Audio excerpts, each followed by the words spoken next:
The San Francisco 49ers are flat out lying to you about how much money they have to spend and where they might spend it. Plus, Adam Schefter says this roster is going to look very different next year. You'll hear him say that and why next on the Gold Standard Podcast.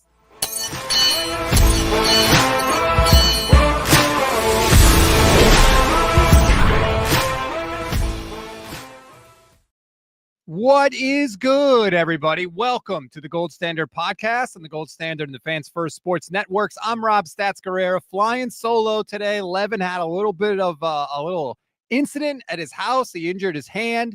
He's gotten it taken care of, but he wasn't going to be available till later. And I have too much juice in me right now because things are happening with the 49ers, and I simply couldn't wait.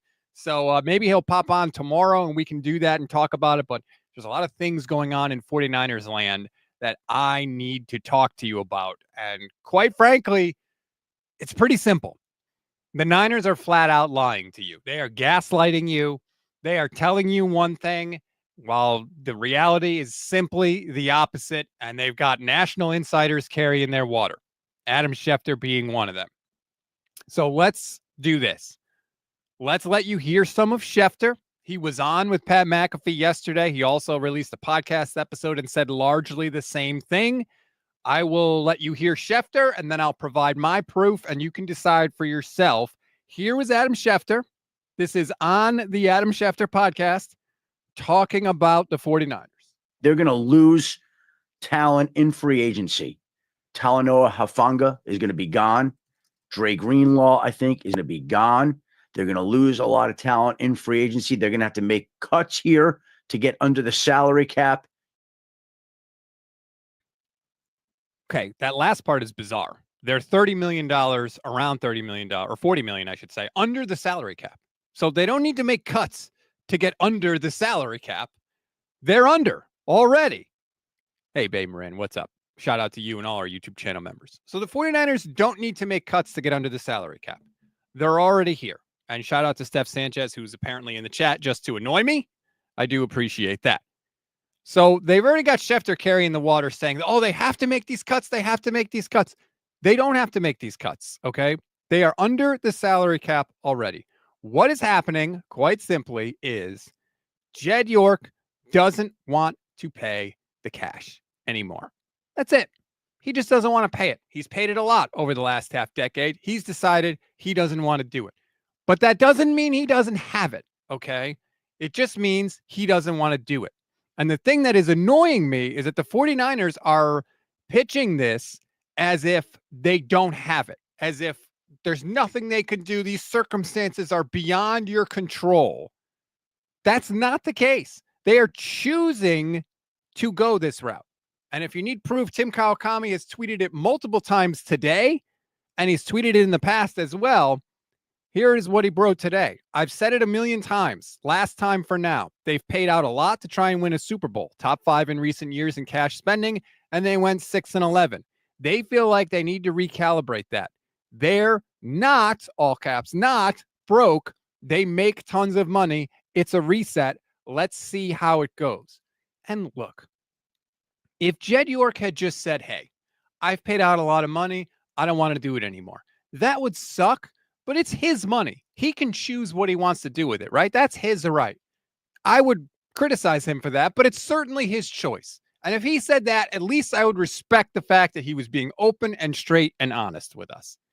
But him having Adam Schefter come on to Pat McAfee's show and on his own podcast talk about, oh, they're so strapped. The 49ers are in such bad financial straits. They're not. That's just not true. It's just contrary to reality. And as usual, I feel like Jed York just doesn't want the smoke. He doesn't want the criticism. So that he's trying to couch it this way. And oh, by the way, they're in negotiations with their quarterback. So they're trying to use that as more of an excuse to lowball Brock Purdy, which they've already done, according to Jason La Canfora. Their first offer to Brock Purdy was for $45 million a year, which he's never going to take, which is a lowball offer. So I just cannot tolerate this whole, oh, the 49ers don't have any money. They there's nothing they could do. The credit card bill is due. That's just simply not the reality that we're living in. And I just want to make sure everybody knows that, because people keep talking about it as if that's the reality, and it's not true. No matter how many times Schefter says it, it's not true. They don't have to cut anybody to get under the cap for next week. They're under the cap. So what are we doing here? Let's listen to a little more of Adam Schefter. So they're going to try to get done a deal, but the deal is not going to be where Brock Purdy's a free agent and he's on the open market, because he's not. So this, again, is a complicated, nuanced deal to get done. And it's going to take some time, I believe, for both sides to work through to see if they can get a deal done this offseason, which isn't a lock. Now, that's okay. They're going to try to get a deal done. Here's what it comes down to with Brock Purdy. He's going to play for $5 million this year. They could franchise him for $41 million next year. And the year after that, they could franchise him for $51 million. So that would be $97 million over the next 3 years. If the Niners do nothing, they can keep Brock Purdy for that amount of money, and there's nothing Brock Purdy can do about it. So that's the discussions with the 49ers right now. They're going to say, look, if we don't have to do anything, we can just pay you the $97 million over the next 3 years, and that's it. You're stuck with us. So they're going to try to keep what they would do, I would imagine, is say, hey, we'll give you slightly more than that because we recognize you and we want you. We'll pay you slightly more than that to sign with us. And there we go. We'll be all done. And if you don't want to take it, that's fine, but there's nothing you can do about it. Now, Brock Purdy's side is going to say, hey, we deserve to be paid like a top of the market quarterback at the market rate. The problem is the 49ers are going to say, yeah, that's all well and good, but you're not on the open market. So we're not giving you the market rate. We will give you slightly more than the minimum, essentially. We'll give you slightly more than the minimum of that $97 million over the next 3 years for you to sign with us. And I'm sure Brock Purdy's people are going to say no, and we'll see. We'll dig in and see where that eventually ends up. But I think that's the standoff where they are with Brock Purdy. And I see that Steph Sanchez is talking about a comment that Nick Wagner made, and we'll talk about that too. But I want to finish the Schefter stuff, and then we can get into more, because there is a positive side of this. None of this spending cap by Jed York or anything like that means that the 49ers can't win. That they absolutely can win. In fact, they've done it before with no big contracts. So we'll get to the positive side of this in a minute, but I want to just finish my train of thought. One more from Adam Schefter. The Niners want to keep him. They want to pay him, but they're limited in what they actually can do because they're committed, because they pushed off their debts from other years to right now. And so this team, this roster is going to take some hits, and everybody's going to feel it. I think this is the start of what's going to be a busy offseason in San Francisco, with San Francisco shedding salary and trying to rein in some of the costs that they've built up from other years. This was the first move. It won't be the last move. There you go from Adam Schefter. Now, to get back to what Steph is saying, Nick Wagner said, he tweeted, the Niners are more recalibrating who they are paying that big money to rather than just refusing to spend. Your $20 million plus per year players have to produce at that level, or it's hard to justify keeping them around as core guys. So there's a couple things going on here. There's Jed York doesn't want to pay out a lot of cash. There's also, hey, we'll be willing to sign those guys, but it's only for premium guys, and we're going to hack off the rest. Hufanga is going to be gone. Greenlaw is going to be gone. All that stuff. But the idea that Schefter is like, well, they have to do this. Again, they don't have to. They're choosing to. And maybe it's the right choice as we sort of get to the positive part of this, right? Many of you, I see the comments after the streams, after the losses, right? Saying, hey, we need to reboot. We need to tear it down, build it up again. I remember those from last year. And so that's essentially what the 49ers are doing in a lot of ways, right? That's what they're telling you they're going to do. They're going to move off of a lot of these guys. And I think if they got anything close to what they want for Brandon Aiyuk, and there's a lot of rumors about him right now, possibly being in New England for a physical. I don't know if any of those are true, but the streets are saying. But if they got anything close to what they want for him, he'd be gone. Which I don't really, to be honest with you, I don't really understand the hate for the Aiyuk contract. Like, he got hurt, okay? Of course, if you knew he was going to get hurt, you wouldn't sign him to that deal. But the idea that like it was so horrible with Brandon Aiyuk, he was working his way back into shape and then he got hurt. Like I don't think the Aiyuk contract is that bad at all, quite frankly. But the way the 49ers keep pointing it out and pointing to it as like this horrible deal, it seems a little weird to me. They had never really fully accepted Brandon Aiyuk. Right from the jump, he was in the doghouse. And I know he kind of got out of it, but in some ways I feel like he never has. And we'll see ultimately if he starts the year with the 49ers next year. Perfect Blackness Senior, thank you very much for the super chat, says, if this is the case, don't expect the playoffs. That's not necessarily true, Perfect Blackness Senior. And thank you again very much. The 49ers can still win with these constraints. Again, go back to what Nick Wagner said, right? Doesn't mean they're not going to pay anybody big money, but they're going to be careful about who they pay big money to. So there is a difference between that and we're just flat out not going to pay anybody ever. Like those are two different things. And Wagner said it here, and Tim Kawakami has said it in other tweets as well, that there was no edict that we're not going to ever spend any money this offseason. They still may. They're going to be choosier about who they pay that money to. Okay. But for example, just crossed as I started the show, the Seahawks are going to trade DK Metcalf. They're releasing the other guy. Oh my God, I can't think of his name. Why don't I want to say Lockhart? That's not a thing. The other receiver. Oh my God, I can't remember his name. But they're getting rid of him. You know who I'm talking about. So they're clearly in a little bit of a rebuild themselves. Now Matthew Stafford's coming back for the Rams, and they got a good young team. But certainly, I don't think that's so much better than the 49ers.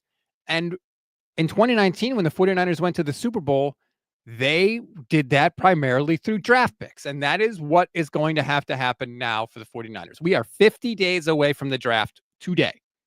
They are going to have to crush these draft classes, this one and probably next year's too, to really have a chance to make to be one of the favorites to make the Super Bowl. I'll say that. They still have a shot, but they're going to be the hunter this year as opposed to the hunted.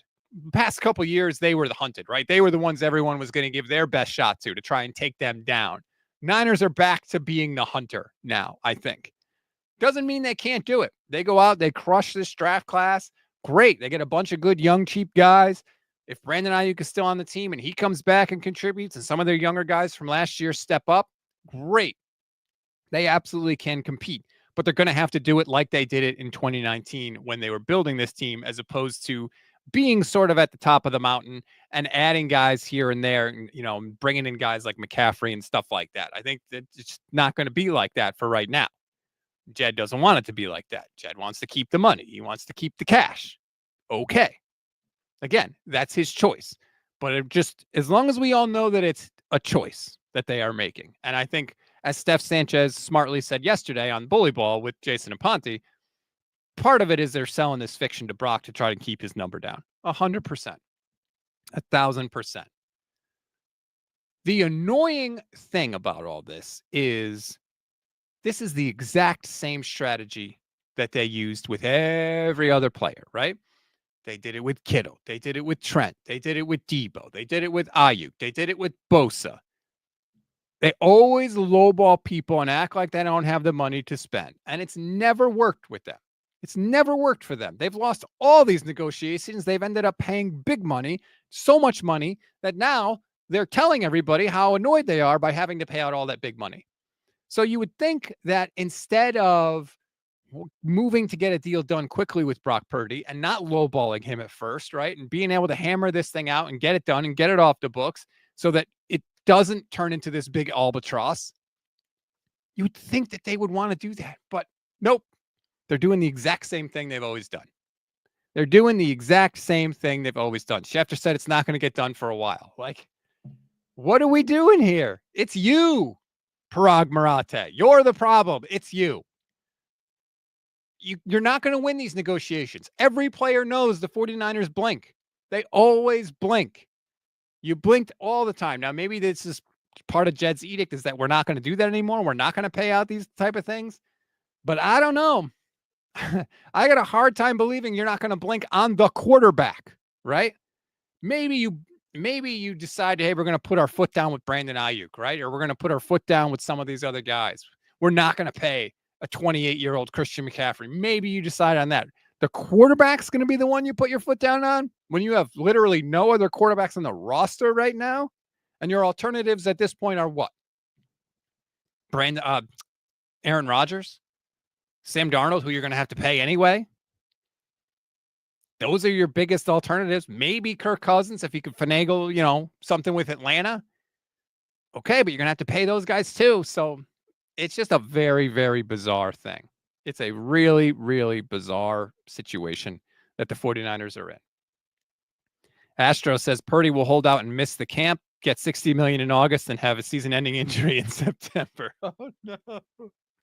Oh, God, don't speak that into existence. And leaving suggests that Jackson Dart. That's true.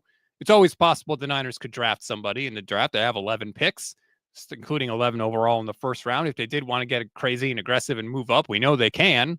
They had 12 when they moved up to 3 to get Trey Lance in 2021. So clearly it's, a move that they know how to make. Kenny says, remember when this regime was strong enough to walk away like they did with Buckner? What happened to those guys? Well, that's true too, right?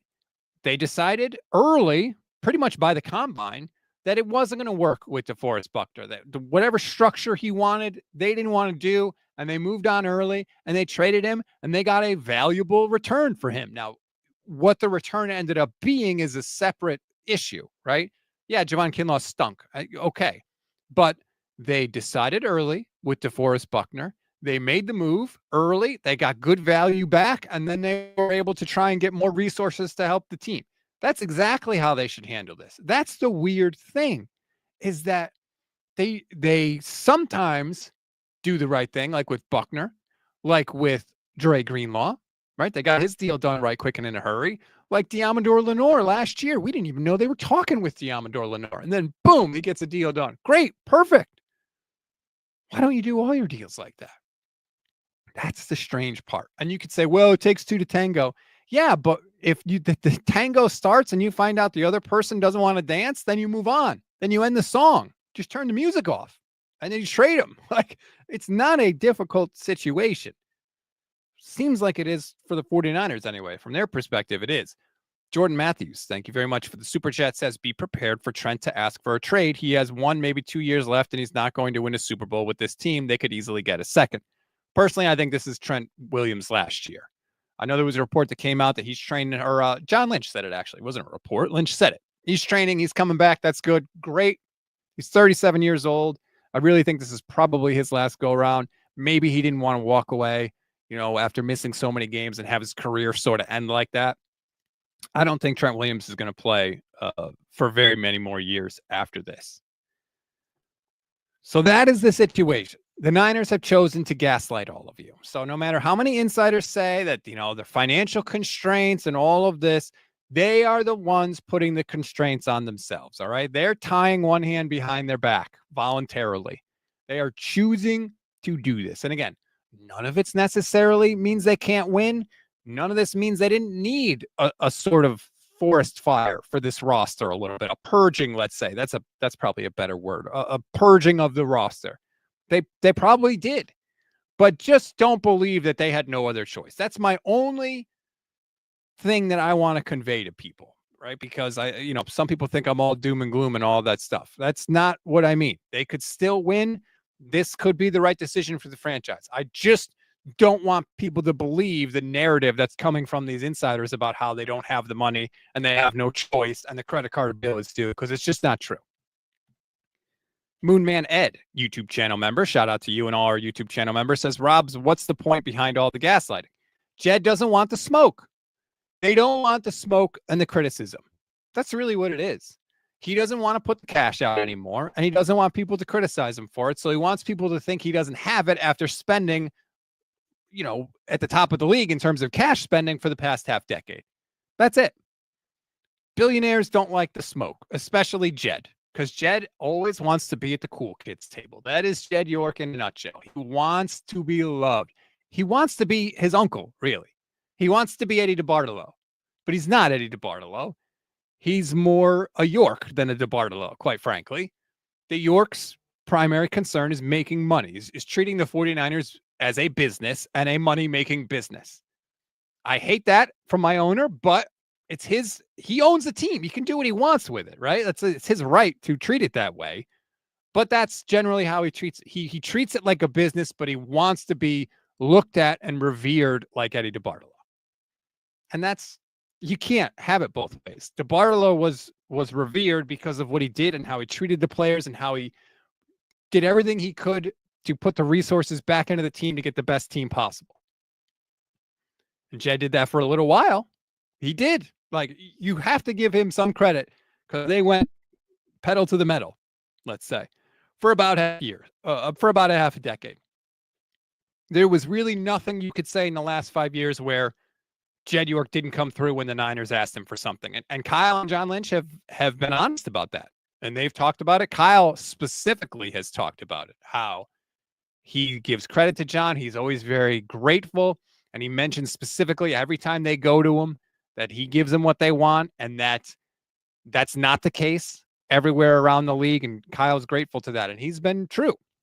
But that appears to be ending now.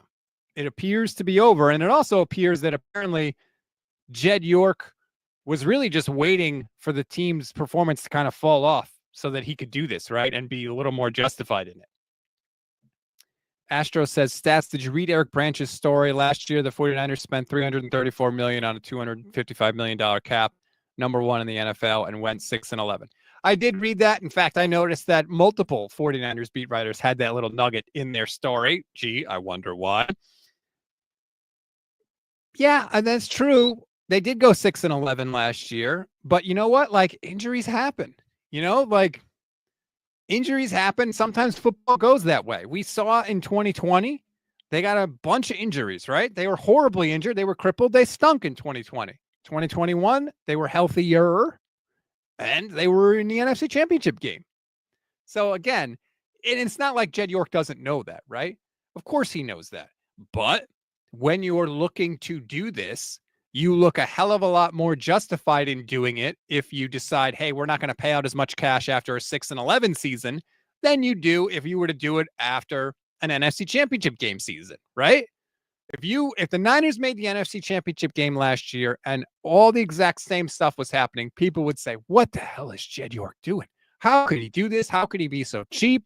They were just in the NFC Championship game, step away from the Super Bowl. Now is not the time to be pulling back. You should be going pedal to the metal, right? That's what we'd all be saying about him. But that's not the case. They were 6-11 last year. Now they can say, hey, this roster needed a reset. Hey, Jed York gave it a good run, right? The narrative completely changes based on the timing of when you do this. And they could be right back in the NFC Championship game next year. I doubt it, but it's theoretically possible. I'm seeing some chatter in, oh boy. Okay. Well, you could scratch one name off the 49ers wish list. Max Crosby has apparently gotten a new contract from the Las Vegas Raiders. So I would imagine, is not going to be traded, and he is not going to be playing for the 49ers, unfortunately. He was one of the guys I really wanted because he was super young and really good and a high motor. And I think he would have been a good match for Nick Bosa. That's not the case. Bummer. Okay. All right. Like, we have to move on. It was sort of a pipe dream anyway, but it does kind of stink now that we have confirmation, right? Max Crosby not coming to the 49ers. Damn. All right. Well, who knows if Jed would have been willing to pay him anyway? We have no idea. Tim Kawakami has continually talked about how he thinks the 49ers are going to try and get a veteran defensive lineman if they don't like what's there for them in the draft to pick number 11. If they do, apparently it won't be Max Crosby. I still think Trey Hendrickson would be a great guy to get if they could somehow finagle him. I wouldn't give up the 11th pick in the draft for him, but if they found a way to get Trey Hendrickson there, that'd be really good. That'd be option 2 probably for me behind Max Crosby. So that dream, I guess, is still alive. Let me check the chat. Gabriel says this might be a blessing in disguise and that maybe they will stress the importance of hitting in the draft. They're going to have to, Gabriel, because if they're not going to pay a lot of cash for guys, then that means your primary source of talent is going to be the draft. And those are the cheap guys, right? That's what they did. That's how they built it up the first time. Dre Greenlaw, Fred Warner, Nick Bosa, Deebo Samuel, all those guys they found in the draft. And that first run to the Super Bowl was fueled by those guys on the rookie deals. Really, in 2019, you could make the argument that they weren't ready in like their team building phase to go to the Super Bowl. They were sort of like a year or two early, really, but they just kicked ass and ran over the Packers in the NFC Championship game. But that's how they built it up this first time, is through the draft. And there's no reason they can't build it up again. So it's just what they're going to have to do. And they started last year, right? They had a good draft last year, built it up. They have a good class. They got major contributions from multiple players in multiple rounds. Fantastic. Do it again, just like they did when they were building it up, getting to the Super Bowl in the early part of the Shanahan tenure. Okay, so this didn't take long. I'm seeing that obviously we talked about the Max Crosby thing. Well, Diamador Lenore is now recruiting Myles Garrett. He's been very active on social media today. He just put on Instagram Miles with a bunch of eye emojis. And, hey, look, Max Crosby's off the board. You're going to go with Myles Garrett. Lenore had a comment about DK Metcalf seeking a trade. He said, "You're the only thing that makes those Seattle games fun." I love Diamador Lenore, man. He is fast becoming one of my favorite Niners. Sometimes he talks after losses, and that annoys me, but man, he has personality, and he's out there. He's trying to recruit guys. He's all about ball. Love Diamador Lenore. Nick Ellert says, Lenore, newest fan favorite. Yeah, he's up there, Nick, for sure. Gabriel says, do you think that this is a bigger vote of confidence for John and Kyle sitting around longer? I don't think that their spot was ever really in danger. I don't think that there was ever a lack of confidence in John and Kyle. I think it was just a lack of Jed York wanting to spend, quite frankly. That's it. I don't think John and Kyle are in any sort of danger right now. Now, if they go 6-11 again next year, that's a different conversation. By the way, the numbers on the Max Crosby extension, 3 years, $106.5 million with $91.5 million guaranteed, making him one of the highest paid defenders in the NFL. Let me see, 106 over 3 years. So that's 36, 3 goes in $35 million a year. So I think that Nick Bosa, on average, I guess, has just been dethroned as the highest paid edge. Took a little while, but I'm sure that was important to Max Crosby, as these things generally are. Congratulations to you, Max. You're a good dude. Play hard, all that stuff, and you don't have to move, so good for you. Perfect Blackness says, stats, if we're shedding contracts and getting younger, Max Crosby is and was a crack pipe dream. He's only 27. It's not like he's super old, but it would have been expensive. I do agree with you there. Moonman Ed says Myles Garrett is better anyway. Here's all the hopium, or the copium, I guess I should say, coming in from the chat. It's been a big NFL day. Big NFL, a lot of news today, as the 49ers are not the only team making moves. The Seahawks, like I said, are shedding both of their wide receivers. There was a trade. The Bears traded for Joe Thuney, I believe, Chiefs guard, to try and bolster their offensive line, which is interesting, actually, for the 49ers, because the Bears have the 10th pick, and they made 2 trades this week for interior offensive linemen.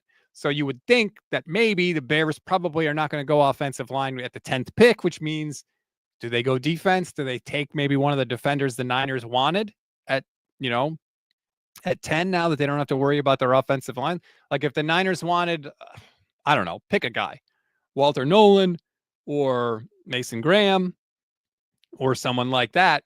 Since the Bears have sort of shored up their offensive line, are they going to say, hey, we'll take one of these defensive guys now? And then the Niners end up with, I don't know, trading down, or maybe does that cause them to take the offensive lineman that ends up remaining there? We don't know. But I did find that was interesting with the Bears, just because they were directly in front of the 49ers with the 10th pick in the draft. Check the chat a little more here.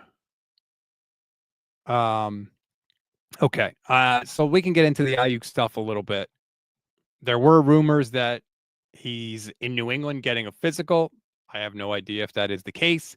I have no idea why the 49ers, or the Patriots, I should say, would want to trade for Brandon Aiyuk when he's coming off that devastating injury. But maybe they do. They had interest in him last year. And here's the thing with Brandon Aiyuk, and I'm trying to find it in my notes. He's due a lot of bonus money, like a lot of money. He's got an option bonus in 2026 for $25 million. And he's got an option bonus this year. I can't remember how much it's for, but we know that that's what Jed York wants to get out of paying. So that's why they keep telling everybody, we'll trade him, we'll trade him, we'll trade him, we'll trade him. Jed doesn't care about the cap hits. He doesn't care about the cap hits. He cares about getting those option bonuses off the books. So that is why, and remember, Schefter said that the trading of Deebo Samuel is just the first move of what he expects will be many. I would not be shocked to see Brandon Aiyuk off this team next year as well, which is a scary thought when you look at that receiver room. But this is the route the 49ers are going. So this could be the forest fire here for the 49ers roster. Kenny says it's a chance to buy really low on a really good receiver if you trade for Aiyuk. If you're willing to pay the 50+ million the next 2 years, it's a good gamble. New England has over 100 million in cap space this year and next. Yeah, the thing with the Aiyuk injury is it's a devastating injury. It's ACL, MCL, PCL, all the CLs, plus cartilage damage in the knee. It's pretty much the same injury that Nick Bosa had. Now, Nick Bosa was able to come back from that. And I believe Aiyuk went to the same surgeon as Nick Bosa, Dr. Neil Elatrosh, I think is his name. And the reports were encouraging, right? That Aiyuk looks like he's healing fast and ahead of schedule and stuff like that. So maybe that's good. But yeah, we'll see. What would you want back for Brandon Aiyuk? Would you take a 3rd-round pick? Would that be enough for you? Would it have to be a 3rd that can go to a 2nd? Then you're looking at no return till the 2026 draft, right? Or would you just take a 3rd this year so that you could spend it right away and make your team better for next year? I don't know.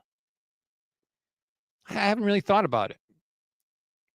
Does the 49ers history in the 3rd round scare you off? Like, oh, great, we got a 3rd-round pick. Well, we're just going to screw it up anyway. That's fair too. I think I want to just keep him, to be honest with you. I like Brandon Aiyuk. I think I like him more than the 49ers like him. I don't think that contract was that terrible. I really don't. I think if he had stayed healthy, he would have come into form, and I think he would have been fine. Like, if the 49ers had gotten that deal, let's say the Niners got that deal done with BA in, like, May, right? They signed him, and he had it all off season, and he did the whole off season program and all that stuff, and he came into 2025 in top form, right? And he was kicking ass. And then he got hurt in week 7. Just the same exact injury. Nobody would have said it's a bad contract. Well, they're saying it's a bad contract because he didn't play up to his standard, but he didn't play up to his standard because the Niners screwed around the whole offseason. So, I think that they shouldn't be as sour on Brandon Aiyuk as they are. They shouldn't be as sour on any of these deals as they are, quite frankly. I'm amazed, like, you can't complain about all these deals you've signed when you ultimately signed off on each and every one of them. That's what I was talking about the other day. And I made a little YouTube short and I put it on TikTok. And I think some people misunderstood what I was saying, or I wasn't clear enough in what I was saying.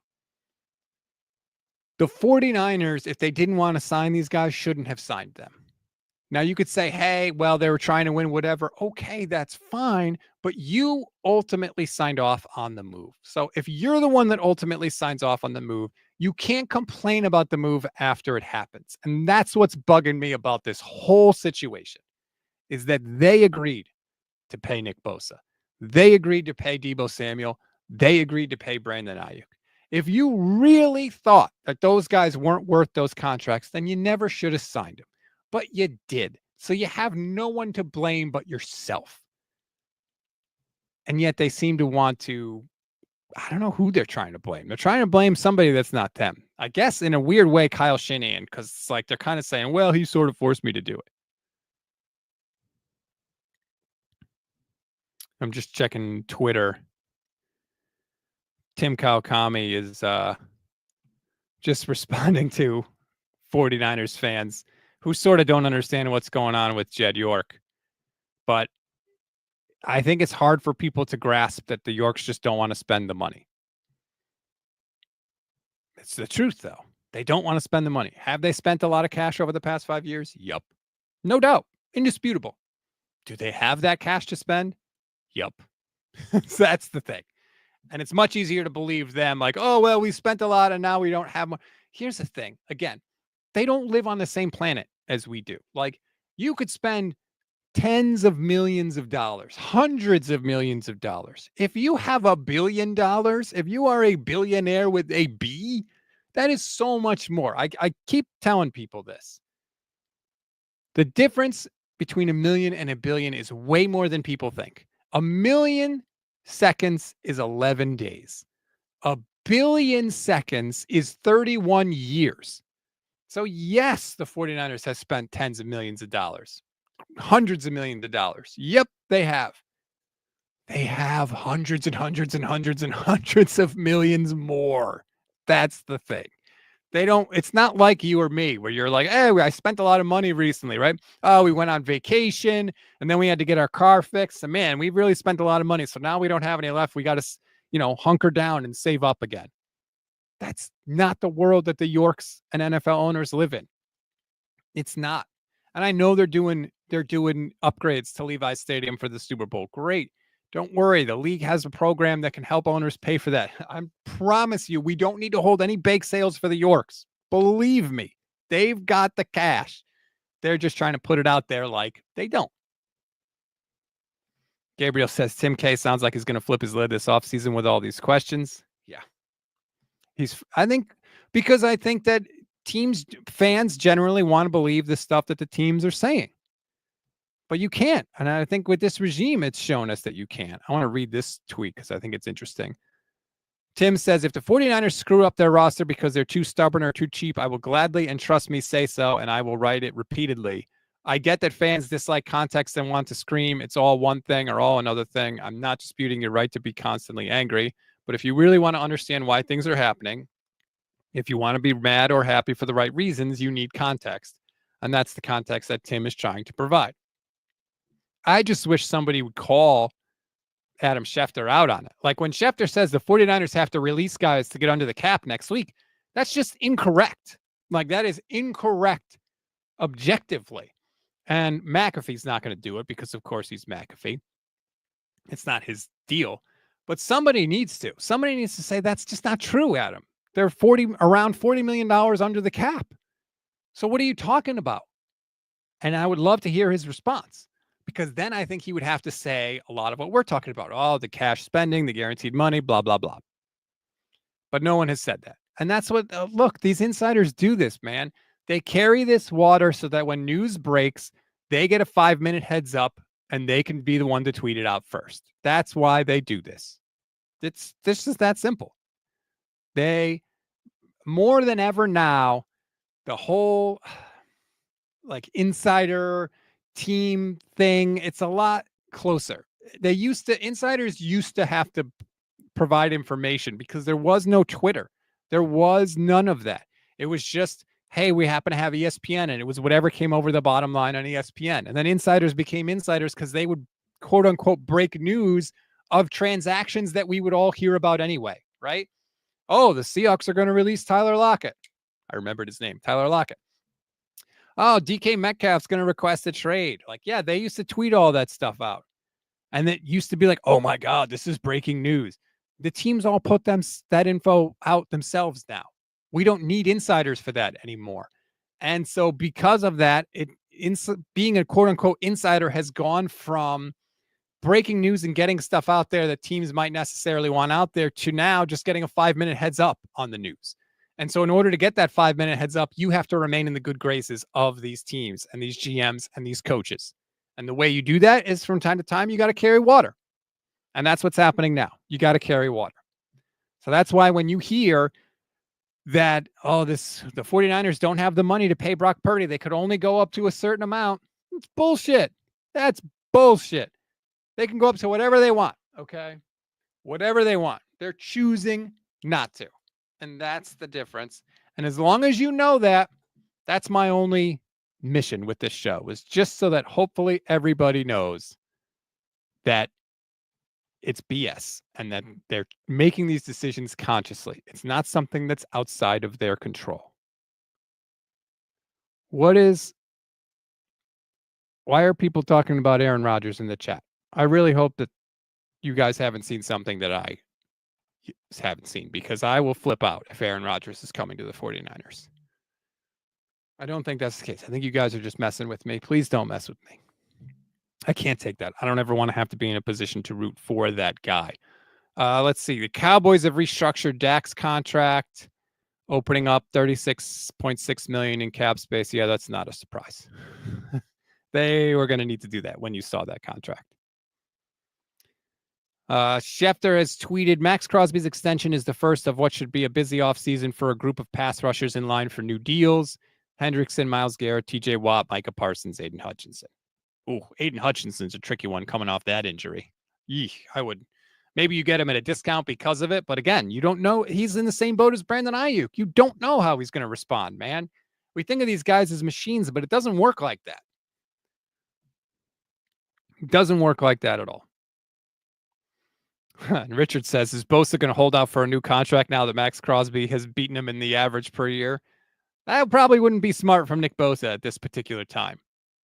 And maybe we get a more motivated Nick Bosa, right? I haven't checked out the ins and outs of his deal. Is he due for a restructure? He might be. If that's the case, then maybe he balls out and can get that restructure. His cap hit this year is $20.5 million. His cap hit for 2026 is $42 million. Okay, so maybe after this season, he'll be due for a restructure, but probably, no, they could do it if they want, but probably not. All right, that's going to do it for this edition of the show. Thank you, everybody, for watching. Again, sorry about Levin. He couldn't make it for today's show, but hopefully maybe he'll pop on with me tomorrow and we can talk about this. Just remember, don't let the Niners BS you. That's why you got to like. That's why you got to subscribe, because you can't just take what people say at face value. You need to hold it up to more scrutiny than that. And most of the time, the 49ers beat does not do that. Although to their credit and to Tim Kawakami's credit, they do seem to be pushing back a little bit now, which is good. But for a lot of other stuff, they don't. That's why you got to like and subscribe to the Gold Standard Podcast Network YouTube channel. Subscribe to the audio podcast wherever you get your pods. And I promise you, we will keep you up to date. We will make you a better, smarter fan. Enjoy the rest of your Wednesday, everybody. I'm Rob Stats Guerrera.